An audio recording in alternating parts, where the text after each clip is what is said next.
Hi welcome back to my channel. ಇವತ್ತು ನಾನು ಸಿಹಿ ಗೆಣಸು ಬಳಸಿ ಈಸಿ ಮತ್ತು ಕ್ವಿಕ್ಕಾಗಿ ಪಾಯಸ ಹೇಗೆ ಮಾಡೋದಂತ ತೋರಿಸ್ತೀನಿ.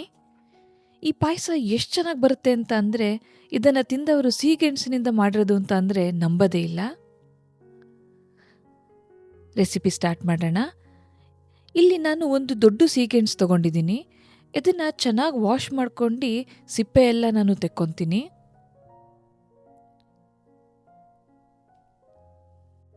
ಇವಾಗ ಇದನ್ನ ನಾನು ಮೀಡಿಯಂ ಸೈಜ್ ಗ್ರೇಟರಲ್ಲಿ ಗ್ರೇಟ್ ಮಾಡ್ಕೊತೀನಿ.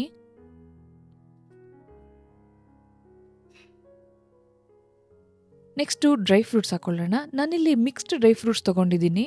ನಿಮಗೆ ಯಾವುದಿಷ್ಟ ಡ್ರೈ ಫ್ರೂಟ್ಸ್ ತೊಗೊಬೋದು. ಇದನ್ನು ಒಂದು ಬಾಣಲಿಗೆ ತುಪ್ಪ ಹಾಕಿ ನಾನು ಡ್ರೈ ಫ್ರೂಟ್ಸ್ನ ಚೆನ್ನಾಗಿ ರೋಸ್ಟ್ ಮಾಡ್ಕೊತೀನಿ. ಇದು ನಮಗೆ ಒಳ್ಳೆ ಕ್ರಂಚ್ ಆ್ಯಡ್ ಮಾಡುತ್ತೆ ಪಾಯಸದಲ್ಲಿ. ಇವಾಗ ಇದನ್ನ ಆಗಿದೆ, ತೆಗೆದಿಟ್ಕೊಳ್ಳೋಣ.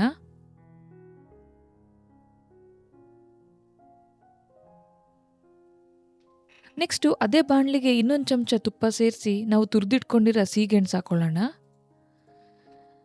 ಇವಾಗ ಸಿಹಿಗೆಣಸನ್ನು ನಾನು ನಿಧಾನಕ್ಕೆ ರೋಸ್ಟ್ ಮಾಡ್ಕೊತೀನಿ. ಇದು ನಮಗೆ ಹಸಿ ವಾಸನೆ ಹೋಗಬೇಕು, ಅಲ್ಲಿ ತನಕ ರೋಸ್ಟ್ ಮಾಡ್ಕೊಬೇಕು. ಇದು ಆಗಿದೆ ಅಂತ ಹೆಂಗೆ ಗೊತ್ತಾಗುತ್ತೆ ಅಂತ ಅಂದರೆ ಕಲರ್ ಚೇಂಜ್ ಆಗುತ್ತೆ ಮತ್ತು ಗಮ್ ಅಂತ ವಾಸನೆ ಬರೋಕ್ಕೆ ಸ್ಟಾರ್ಟ್ ಆಗುತ್ತೆ. ನೆಕ್ಸ್ಟು ಹಾಲು ಹಾಕೊಳ್ಳೋಣ. ಇವತ್ತು ನಾನು ಲೋಟದಲ್ಲಿ ಪಾಯಸ ಕುಡಿಯೋ ಕನ್ಸಿಸ್ಟೆನ್ಸಿಯಲ್ಲಿ ಬೇಕು ನನಗೆ. ಅದಕ್ಕೆ ನಾನು 1 ಲೀಟ್ರ್ ಮೇಲೆ 1 ಲೋಟ ಹಾಲು ಹಾಕ್ಕೊತಾ ಇದ್ದೀನಿ. ನಿಮಗೆ ಸ್ವಲ್ಪ ಗಟ್ಟಿಯಾಗಿ ಪಾಯಸ ಇಷ್ಟ ಅಂತ ಅಂದರೆ 3/4 ಲೀಟ್ರ್ ಹಾಲು ಸರಿ ಹೋಗುತ್ತೆ. ಇವಾಗ ನಾನು ಒಂದು ಕುದಿ ಬಂದಮೇಲೆ ಹಾಲನ್ನ ನಿಧಾನ ಕೈ ಆಡ್ತಾ ಸಿಹಿಗೆಣಸು ಒಂದು 90% ಕುಕ್ ಆಗೋ ತನಕ ಬೇಯಿಸ್ಕೊಳ್ಳೋಣ ಹಾಲಲ್ಲಿ.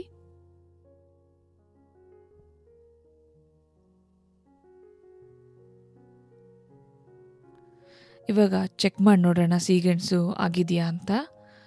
ಒಂದು ಸ್ಪೂನಲ್ಲಿ ಒಂಚೂರು ಸಿಹಿಗೆಣಸು ತೊಗೊಂಡು ನಾನು ಇದನ್ನ ಹಿಸಕ್ಕೆ ನೋಡ್ತೀನಿ. ಇದು ಒಂಚೂರು ಸ್ವಲ್ಪ ಗಟ್ಟಿಯಾಗಿರ್ಬೇಕಷ್ಟೆ. ಸೊ ಒಂದು 90% ಕುಕ್ ಆಗಿದ್ರೆ ಪರ್ಫೆಕ್ಟಾಗಿ ಬರುತ್ತೆ. ಇವಾಗ ಇದಕ್ಕೆ ಸಕ್ಕರೆ ಹಾಕ್ಕೊಳ್ಳೋಣ. ನಾನಿಲ್ಲಿ ಅರ್ಧ ಕಪ್ ಸಕ್ಕರೆ ತೊಗೊಂಡಿದ್ದೀನಿ 1 ಲೀಟರ್ ಹಾಲಿಗೆ. ನಿಮ್ಮ ರುಚಿಗೆ ತಕ್ಕನಂಗೆ ಸೇರಿಸ್ಬೋದು. ನಂತರ ಕೇಸರಿ ಹಾಲು, ಇದು ಆಪ್ಷನಲ್ ಬಟ್ ಒಂದು ಫ್ಲೇವರಿಗೆ ಆ್ಯಡ್ ಮಾಡಿದ್ದೀನಿ ನಾನು. ನೆಕ್ಸ್ಟು ಏಲಕ್ಕಿ ಪುಡಿ. ಇದನ್ನು ಮಿಕ್ಸ್ ಮಾಡ್ಕೊಂಡು ನಾನು ಹಾಲು ಒಂದು ಕುದಿ ಬರೋ ತನಕ ಕುಕ್ ಮಾಡ್ತೀನಿ. ಇವಾಗ ಇದು ಆಗಿದೆ. ಇದು ಸ್ವಲ್ಪ ತೆಳ್ಳಗನ್ನಿಸ್ತಾ ಇರುತ್ತೆ ಇವಾಗ, ಬಟ್ ಆದರೆ ತಣ್ಣಗಾದ್ಮೇಲೆ ಸರಿ ಹೋಗುತ್ತೆ. ಇದನ್ನ ತಣ್ಣಗಾಗಕ್ಕೆ ಬಿಡೋಣ. ಇವಾಗಿದು ಆಗಿದೆ. ನೀವು ನೋಡ್ಬೋದು ಇವಾಗ ನಮಗೆ ಲೋಟದಲ್ಲಿ ಕುಡಿಯೋ ಅಂತ ಕನ್ಸಿಸ್ಟೆನ್ಸಿ ಇದೆ ಪಾಯಸ. ಇವಾಗ ಇದಕ್ಕೊಂದು ಡಿಫ್ರೆಂಟಾಗಿ ಫ್ಲೇವರ್ ಆ್ಯಡ್ ಮಾಡೋಕ್ಕೆ ನಾನು ಕೇವರ ವಾಟರ್ ಆ್ಯಡ್ ಮಾಡ್ತಾ ಇದ್ದೀನಿ.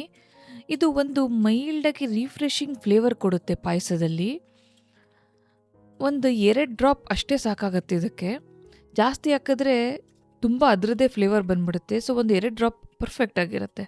ನೆಕ್ಸ್ಟು ನಾವು ರೋಸ್ಟ್ ಮಾಡ್ಕೊಂಡು ಇಟ್ಕೊಂಡಿರೋ ಡ್ರೈ ಫ್ರೂಟ್ಸು.